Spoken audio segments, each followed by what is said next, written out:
السلام علیکم ورحمۃ اللہ وبرکاتہ۔ امید ہے آپ سب خیریت سے ہوں گے۔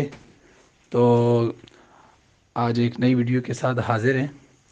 ہر آدمی چاہتا ہے کہ میرا اپنا ذاتی مکان ہو جائے، چھوٹا ہے تو بڑا ہو جائے، اور کرائے کے مکان میں تو اپنا ذاتی مکان ہو جائے۔ تو اس کے لیے کیا کیا جائے؟ اس کے لیے ایک بہت ہی آسان عمل ہے، بہت ہی آسان عمل ہے۔ وہ یہ، اور اس کی وجہ سے ہمارے ایک دوست تھے بنگلہ دیش کے مفتی صاحب، وہ کہتے ہیں ہمارے جو استاد ہیں تو ان کے پاس گاڑی مکان ہے، تو وہ کہتے ہیں مجھے اسی دعا کی برکت سے یہ سب کچھ ملا ہے۔ وہ دعا کیا ہے جی؟ بہت عام سی دعا ہے۔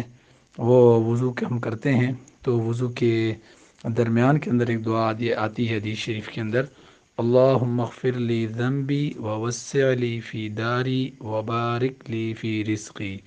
اے اللہم اغفر لی ذنبی، اے اللہ تو میرے گناہوں کو معاف فرما دے، ووسع لی فی داری، اور میرے گھر کو کشادہ فرما دے، کھلا فرما دے، وبارک لی فی رزقی، اور میرے رزق میں برکت عطا فرما دے۔ تو یہ وضو کے درمیان میں پڑھنی ہے۔ وضو ہاتھ دھونے سے شروع ہے، پاؤں دھونے پہ ختم ہے، تو اس کے درمیان جہاں بھی آدمی کو موقع مل جائے وہ ایک دفعہ اس دعا کو پڑھ لے، ترجمہ بھی اس کے ساتھ یاد کر لے، تو جب پڑھے گا تو اس کو اس کا مزہ بھی آئے گا، اس کا ترجمہ سمجھ آئے گا، تو توجہ بھی ہوگی۔ تو ایک دفعہ اس کو پڑھے، 2 دفعہ پڑھے، 3 دفعہ پڑھے۔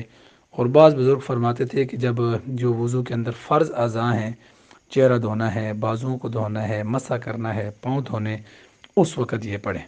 تو انشاءاللہ اللہ تعالیٰ اس کی ذات سے امید ہے کہ ہم جب اس سنت طریقے پر عمل کریں گے، تو اسلام کی اس تعلیمات پر عمل کریں گے، تو انشاءاللہ اللہ پاک ہمارے لیے آسانی فرمائیں گے۔